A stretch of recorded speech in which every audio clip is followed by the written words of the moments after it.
Apple's first foldable iPhone may finally be on the horizon, reportedly set to debut at the company's major fall event in 2026, most likely in September.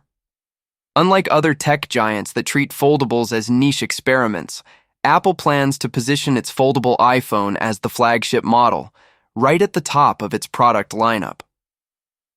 To set it apart from the competition, Apple is said to be focusing on two major innovations. First, the Crease. While most foldables have a noticeable line down the middle, Apple is aiming for a nearly invisible fold. A bold promise, but if any company can turn that into a headline feature, it's Apple.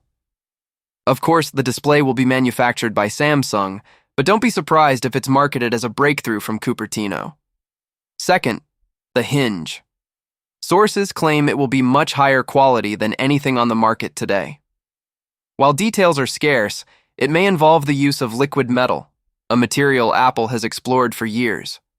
Still, there's a catch. Due to the complexity of the design, some insiders suggest the release could slip into 2027. Until then, rumors will keep flying. And as always, we'll keep you posted when the next one lands.